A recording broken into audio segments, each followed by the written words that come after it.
Lovely to see you this morning, Mr. Glenn. Thank you so much for your time on a sunny Sunday.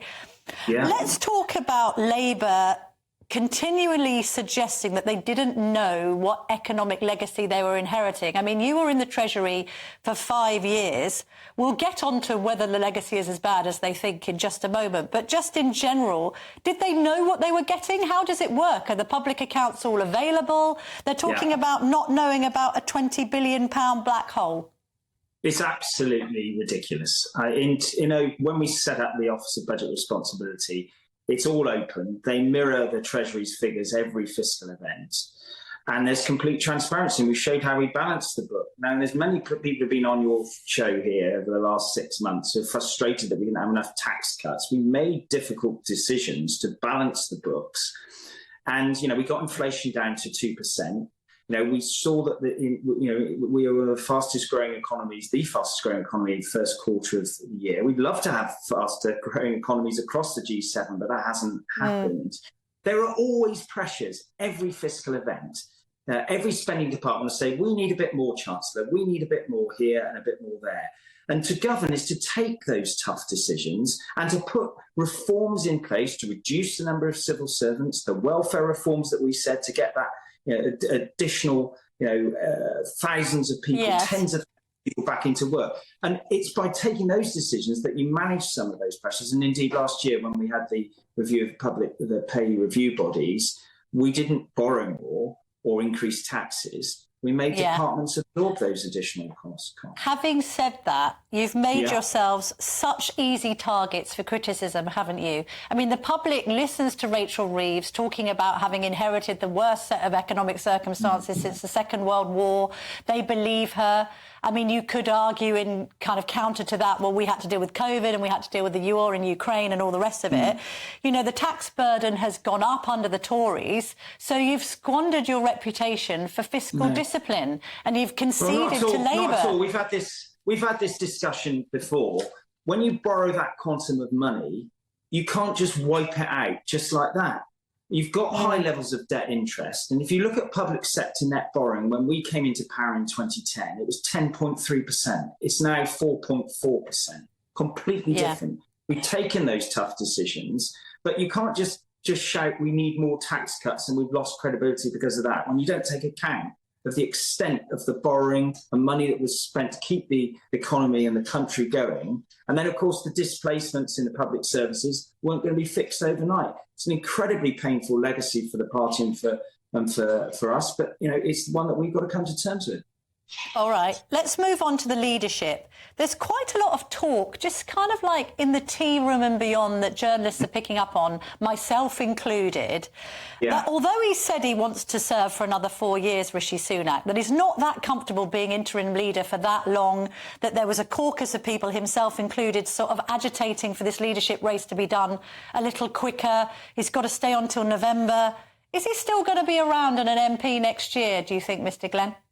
I very much expect so. Look, he took on the leadership in 2022 after he'd lost it in the summer, and he never had the support that was required, the unity that was required, despite moving forward with the Windsor framework, taking a number of bold decisions and getting our inflation down to 2%, and really doing what was right in difficult political circumstances. He's a man of great integrity. He will do what is required for the party. I'm sure he feels and does feel this defeat personally. He's taken responsibility for it. And I think most people recognise the way he's conducted himself. It demonstrates, the man's great personal qualities. But can you guarantee, Mr. Glenn, that he'll still be around in 4 to 5 years' time when the Tories come to fight the next general election? Look, I can't speak for he said he'll stay for the whole of this parliament. He's got 2 young children at school. I can't predict. I don't know where I will be in 4 or 5 years' time. We don't know what the future holds. I very much hope so. I think he's got a lot to contribute to national life. I work closely with him in the Treasury and I have a very high regard for him.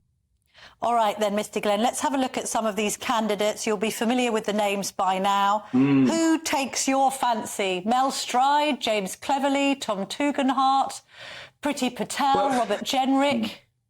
Look, I rate them all. They've all made a significant contribution in different ways. I think what I think the Conservative Party needs to do is come to terms with this historic, catastrophic defeat, show a degree of humility and reflection over the summer, and allow our membership to be driving the outcome of this selection process. So I'm not going to be drawn on who I would be supporting yet, because I want to see all of them address many dimensions of the challenges we face, both as a party, but more importantly, as a country.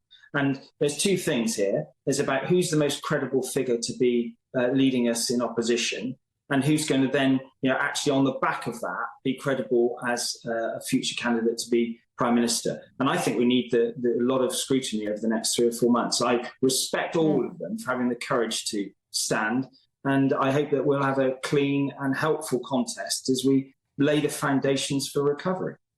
Having said that, is it a bit wrong-headed to announce the next leader on November the 2nd, just 3 days before the US election? I mean, this is, in opposition, you're basically invisible, aren't you, Mr. Glenn? No one really pays that much notice to what you're saying. This is the Tories' moment to be in the spotlight, and frankly, it's going to be completely overshadowed by whatever's going on in the US.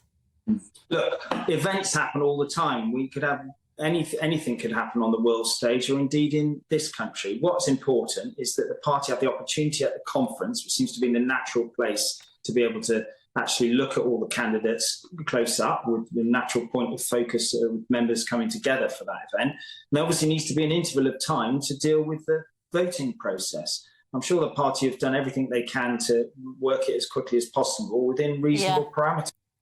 I mean, final question. There's no easy way of doing it.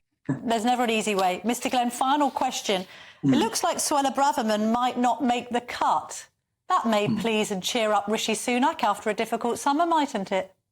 Well, look, I'm not going to fuel any more speculations of tensions between candidates. The country has had enough of that. People coming on GBNews, slagging off different candidates. We need to get on. Who's been slagging off different candidates? Over the last 18 months.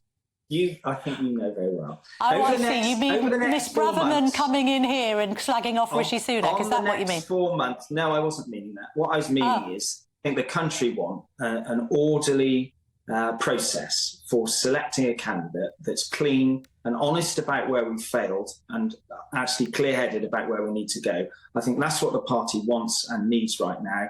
And I wish all the candidates well through that journey, and that whoever wins will have my full loyal support.